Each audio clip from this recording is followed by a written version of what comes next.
He booked the finest venue in Atlanta for his mistress, then mailed the invitation to his own wife. He never knew she owned the building. His mother laughed behind him. That hall once sold for pennies. Today, it's worth millions. Tonight, the wife he humiliated quietly holds every single key. Before this story begins, ask yourself one thing. How loud can silence get before it breaks a man? If you've ever been underestimated by the very people who owed you everything, stay with me till the end. Tap that subscribe button because what this quiet woman does next, you want to witness. Simone Kincaid had a talent nobody in the Ellis family ever thought to fear.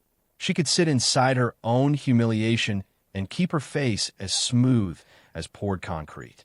You have met a woman like her before, standing at the edge of a party with a tray in her hands, and you assumed there was nothing behind her eyes.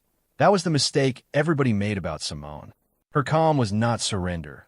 It was a locked room, and the Ellises had spent 11 years never once wondering what she kept inside it.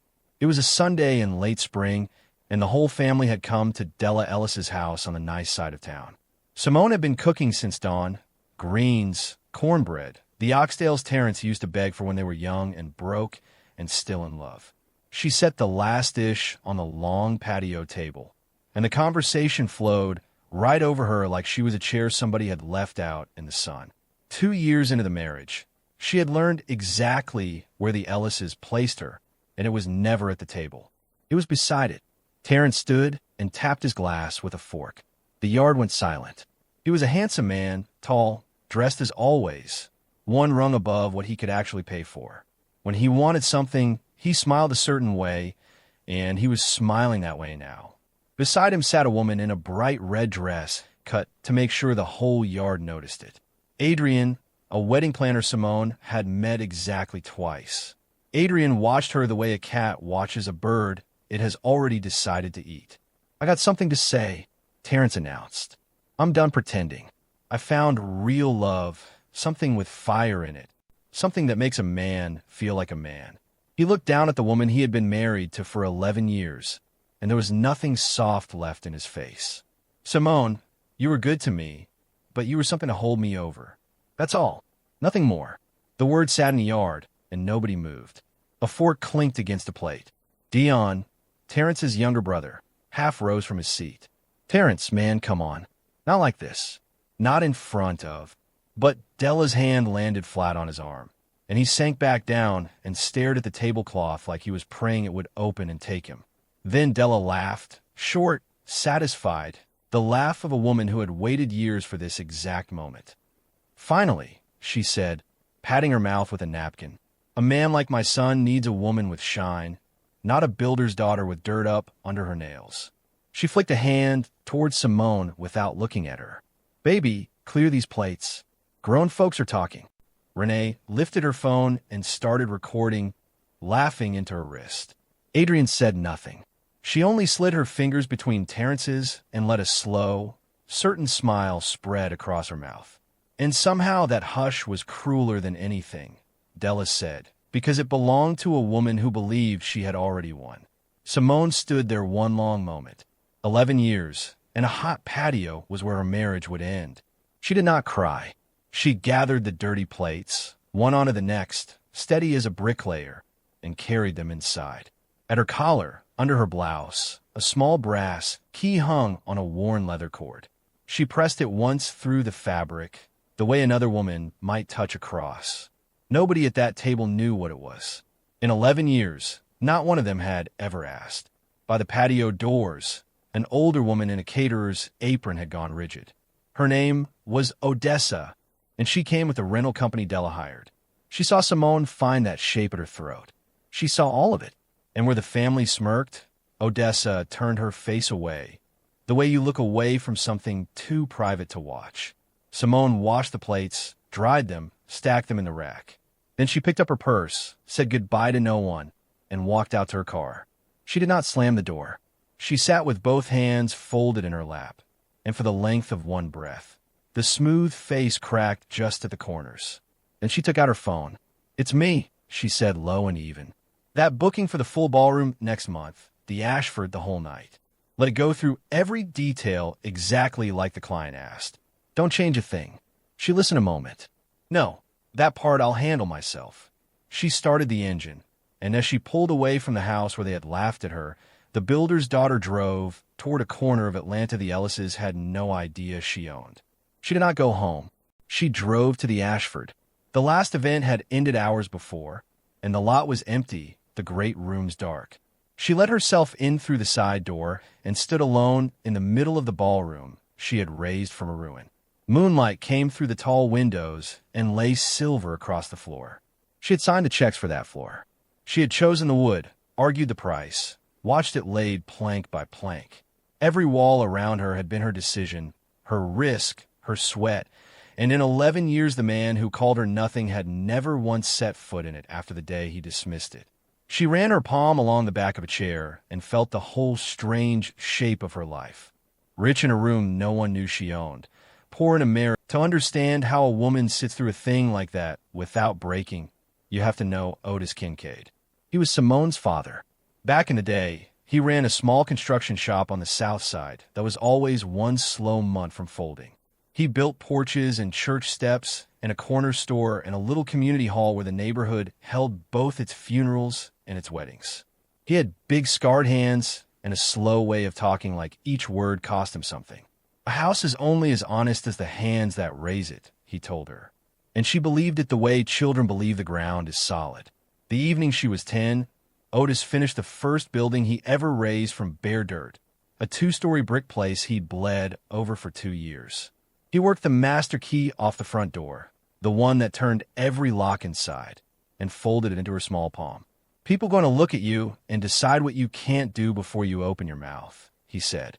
So you hold on to this. One day you'll open a door they all swore was locked to you. She wore it from that night on. Otis got sick when she was 26, and what he left behind weighed more than his tools.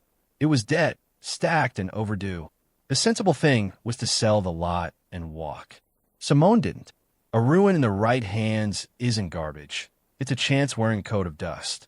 And she'd learned to see that from a man who'd done it his whole life. There was an old warehouse by the rail yard, a leaking brick shell nobody wanted, going cheap because the roof was shot and the block was rough after dark. She bought it with his debts still riding her back, 2 full years before she ever met Terrence Ellis. People told her to her face that she was a fool. She let them talk and went to work in boots and a bandana, swinging a sledge herself in the early months. One winter nearly finished her. A bank pulled her credit line the same week the new roof went half on. And for 3 weeks, she slept on a cot inside the shell with a space heater and her father's tools, eating cold food out of cans because she couldn't spare a day to the weather. A night welder named Curtis taught her to run a bead and ask no questions. When the first bride ever to book the place walked the raw concrete in stocking feet and started to cry because it was already so beautiful, Simone stepped back into the shadows and let herself weep too, one time where no one could see. Then she wiped her face and went back to work. She named the company Kincaid Hospitality after her father, and she gave the venue a name of its own, the Ashford. That small choice would hide her in plain sight for the rest of her life. Brides booked the Ashford. Magazines photographed the Ashford.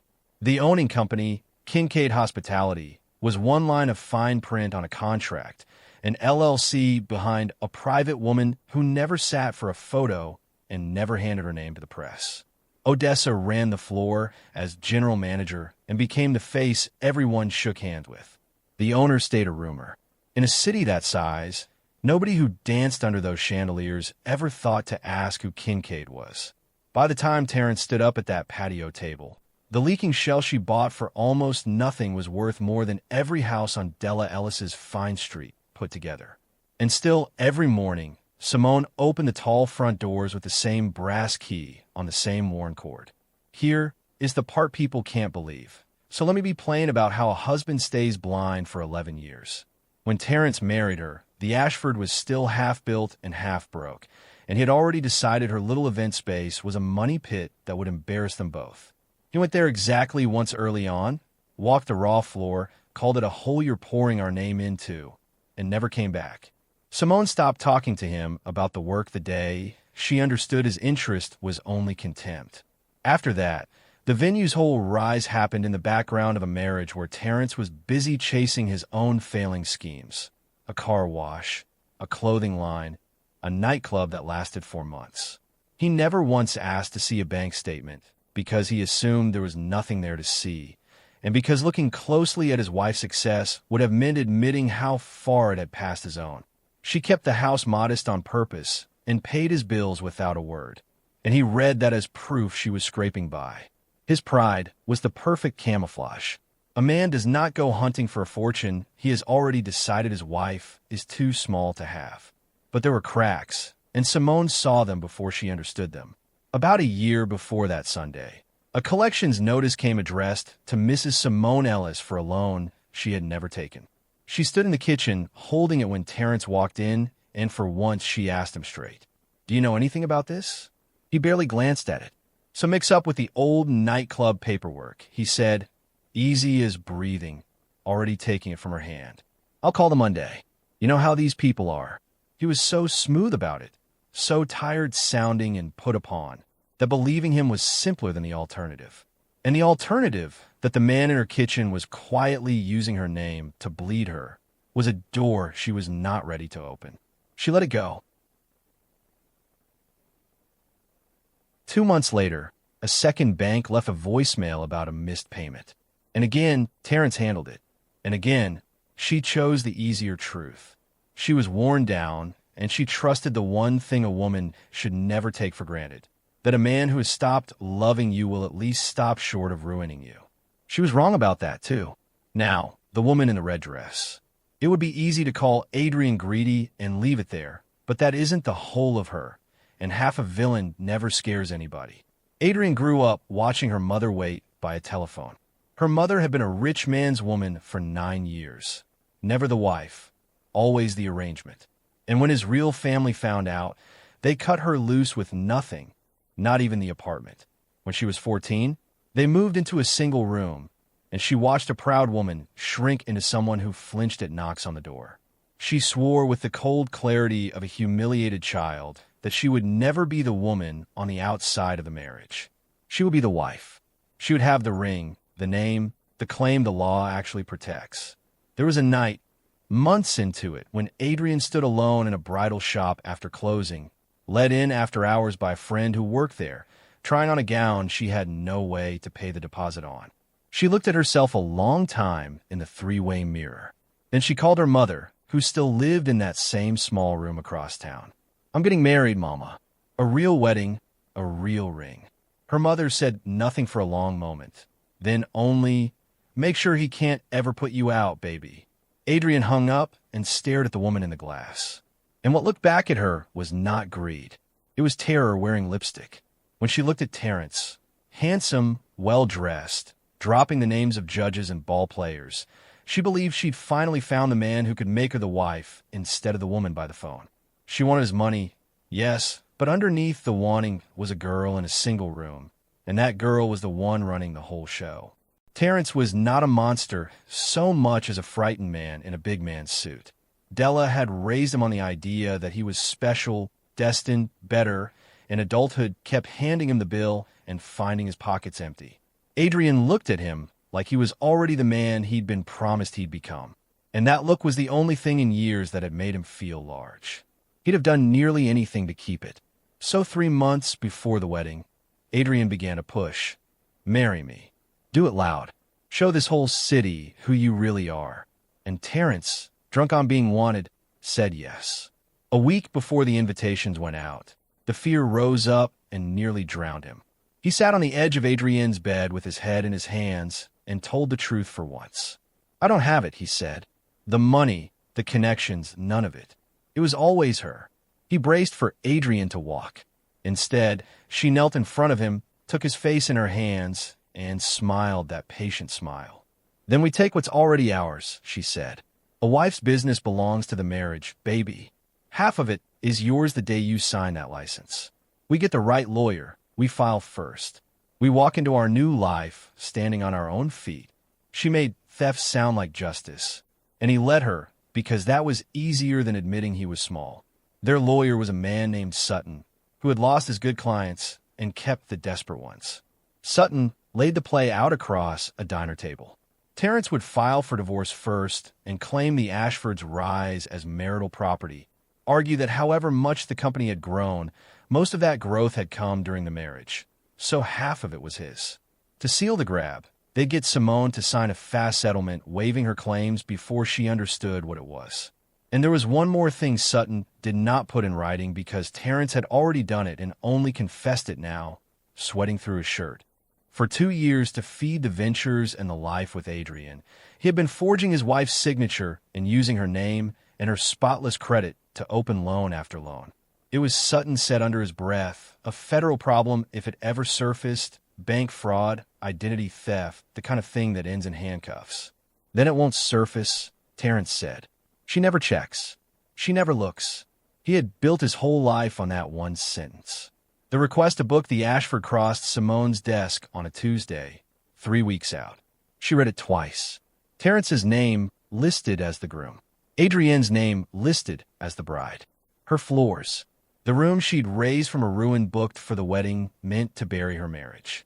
For a long moment the office went silent, and the only thing moving was the paper trembling a little in her hand.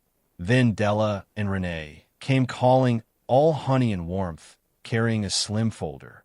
Just a few things to sign, baby, Della said, patting the couch. Make the divorce clean. No lawyers, no fuss. Simone turned the pages slow. Buried in the legal language was a line that would have her acknowledge the business as marital property and waive any separate claim to it. She smiled and said her own lawyer would take a look first. Della's face pulled tight for half a second before she smoothed it over. And in that half second, Simone understood this was not grief. It was a heist, and the whole family had a hand in it. Her lawyer's name was Priscilla, sharp and unsentimental, and she'd handled Kincaid's affairs for years. She read the settlement, then the invitation, and set them both down with 2 fingers like she'd found them under a sink. You could stop this wedding with one call. Cancel the booking, freeze him out. He'd never even know why. Simone shook her head. No. A locked door just lets Terrence tell himself a story where he's the victim. I want him to see it. It was Priscilla who chased down the rest. The Ashford was separate property bought 2 years before the marriage. His claim on it was smoke, and the settlement was a bluff aimed at a woman they assumed wouldn't fight. But when Priscilla pulled the household financials, she went pale. There they were, 2 years of loans in Simone's name, carrying a signature that didn't quite match her hand. A home equity line, 3 personal notes, a card she'd never opened. All of it propping up a failing man and lately another woman's expectations. This is a crime, Simone. A real one. This is prison if you wanted it to be. Priscilla slid the loan file across the desk, and Simone made herself read every page.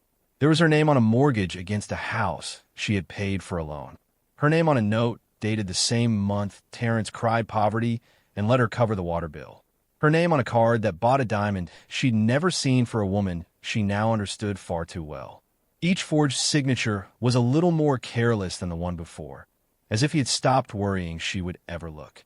11 years laid out as a paper trail of theft, and the worst of it wasn't the debt. It was the cold of it. He had done this at their own kitchen table across from her, while she poured his coffee and asked about his day. She felt the last soft thing in her go cool and level. Don't file anything yet, she said. Some truths land heavier when the whole room is watching them fall. Then she called Odessa, who was no caterer at all, but the Ashford's general manager, and for years, the one soul who had kept her secret like something holy. The wedding on the books for the 12th, Simone said, don't touch it. Let the flowers come. Light every candle. And to Odessa, put me on a guest list. I'll arrive myself.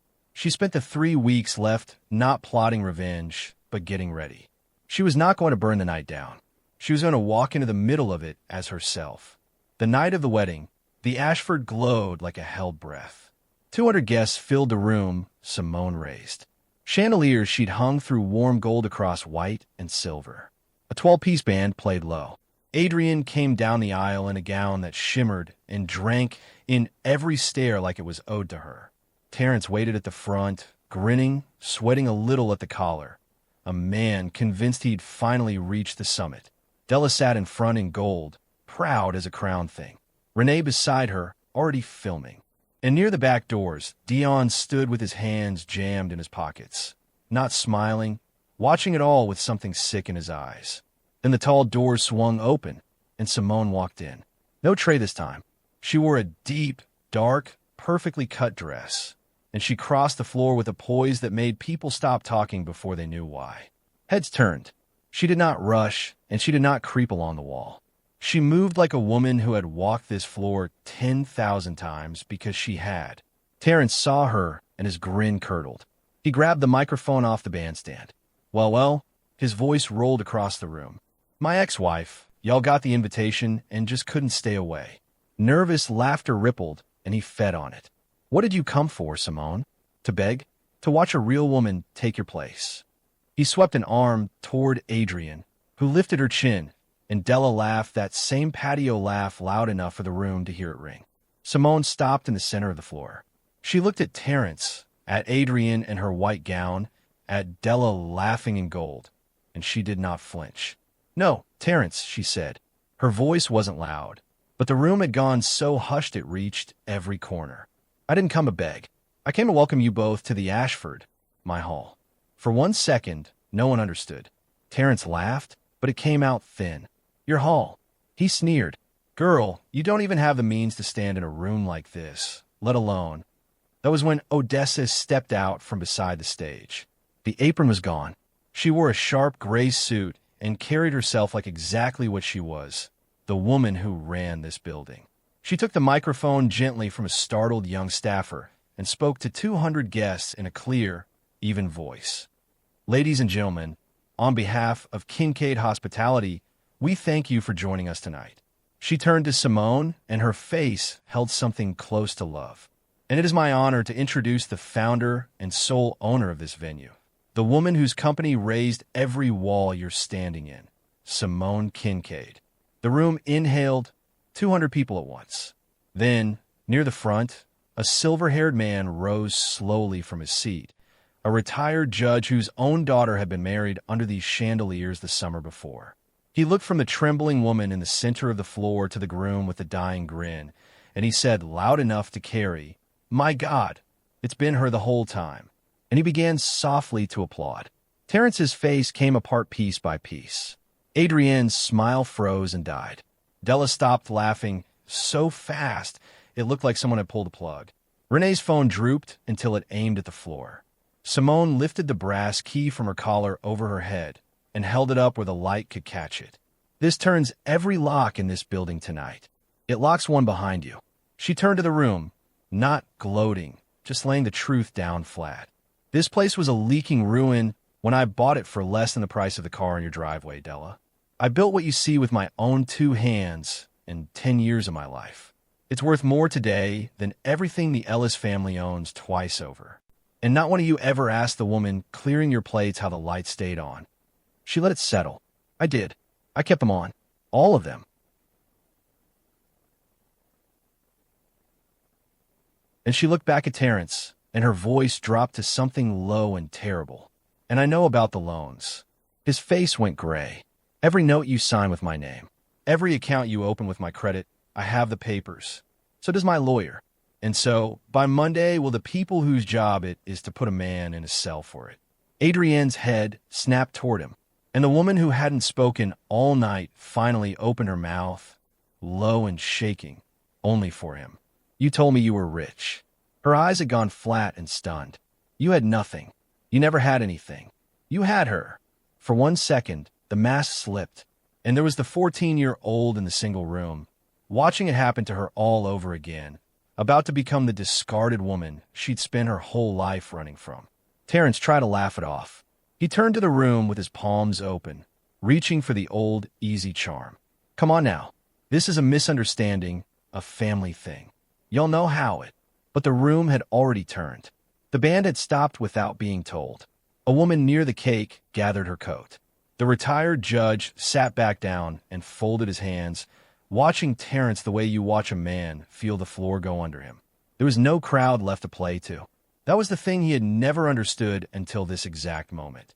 Charm only works on an audience that hasn't yet seen behind it, and every face in the Ashford had just seen all the way through him. But here's the part that kept it from being a fairy tale. Simone did not smile. There was no triumph in her face because near the back, Dion, the only Ellis who'd ever been kind to her, who'd handed her his umbrella in the rain and called her sister and meant it, had his face in his hands, unable to look up, drowning in a shame that wasn't even his. When she caught his eye, he flinched away, and something that had survived the whole night finally broke in her chest. Not from an enemy, from the collapse of the one bond in that family she'd wanted to keep. And there was a deeper cost. By stepping into the light, she had killed the private life that was her real treasure. The unseen woman who could open her own beautiful rooms at dawn with no one watching.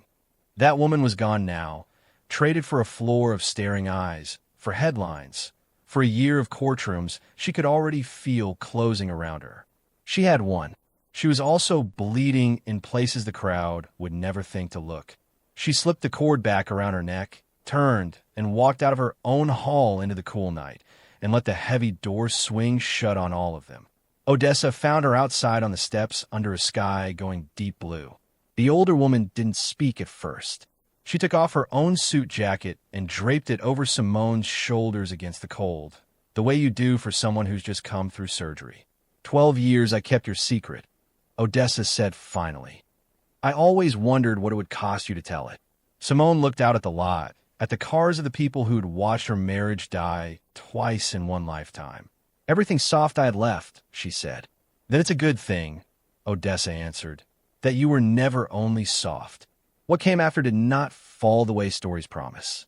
Real life is never that clean. Terrence lost everything, and fast. The forged loans were federal, and they moved from Priscilla's office to a prosecutor's desk before he could think. His claim on the Ashford collapsed the moment a judge saw the deed predated the marriage by 2 years. There had never been anything to take. The debt he'd hidden in his wife's name came home to him alone. The friends who laughed at his toast stopped answering their phones. Within months, Terrence Ellis had become the exact thing he'd spent his life fleeing, small, broke, and staring down a courtroom of his own. He'd run so hard from poverty that he built it with his own 2 hands.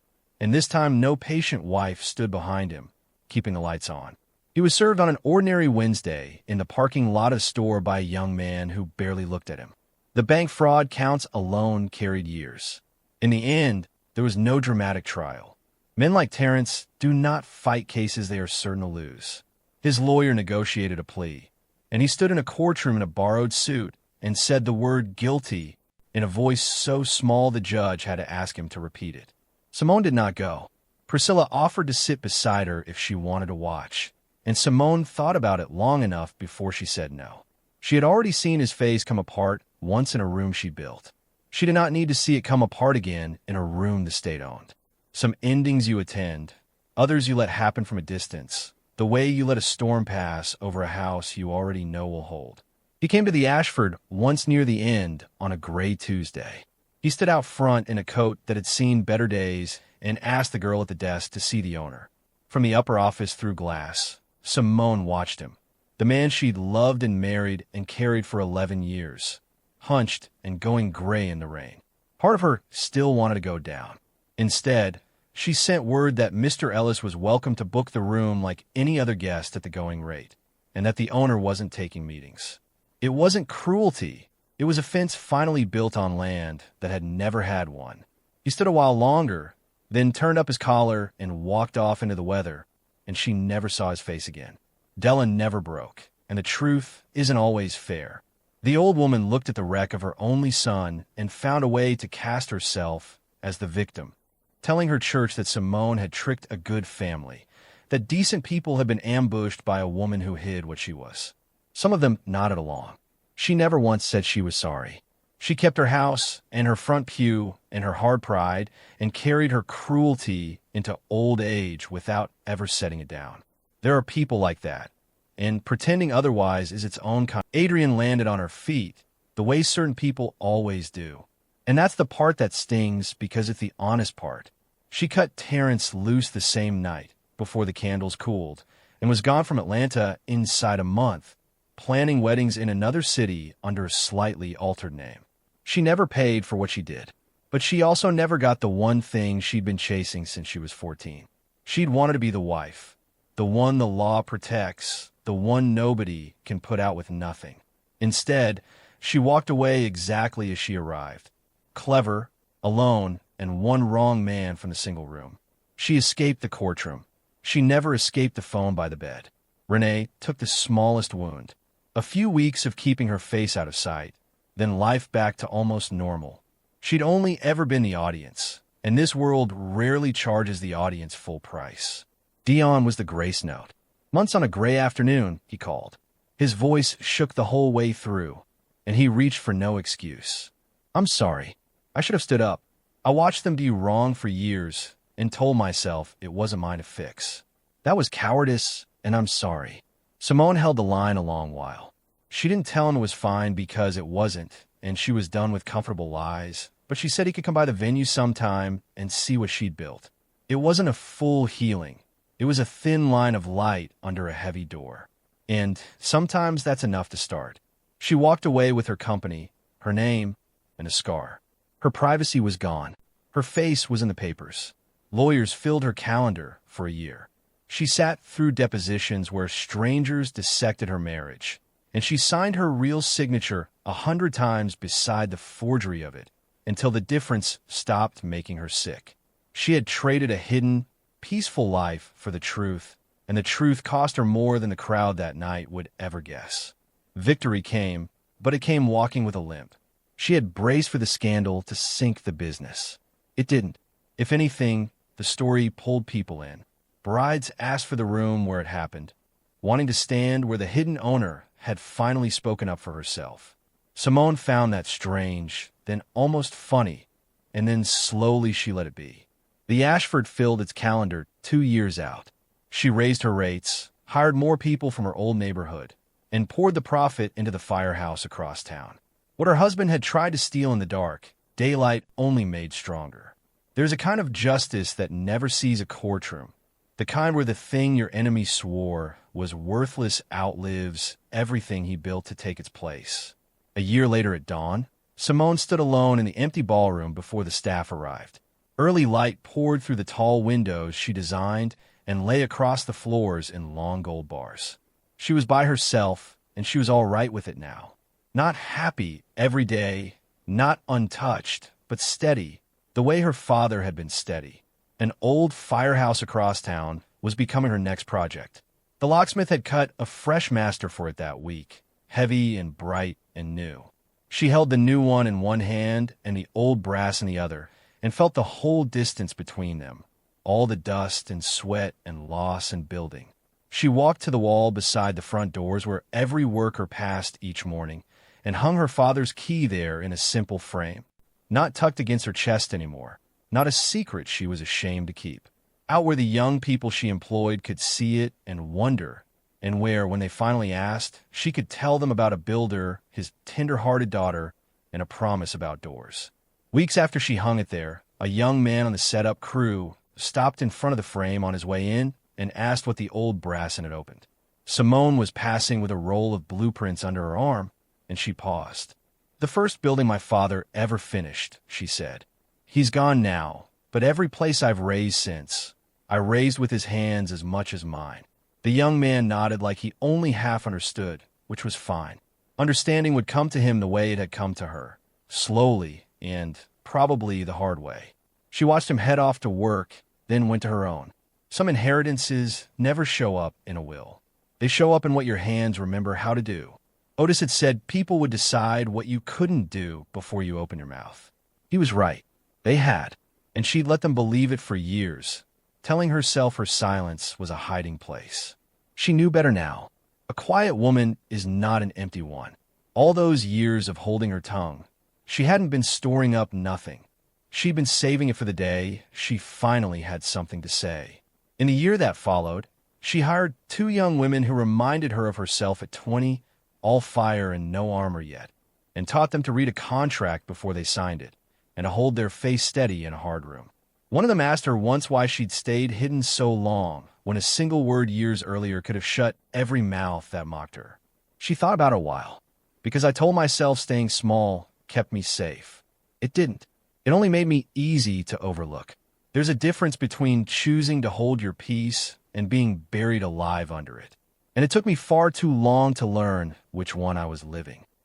If you take one thing from her story, let it be this: your worth was never theirs to announce, and it was never theirs to erase. Let the small and the cruel decide what you are. Keep building anyway with honest hands in whatever dark you're standing in. One day, the door they swore was locked to you will open at your touch. And the people who laughed the loudest will stand in the rooms you raised and finally understand exactly who they were laughing at. Simone Kincaid lost people she loved to reach the truth, and still, she walked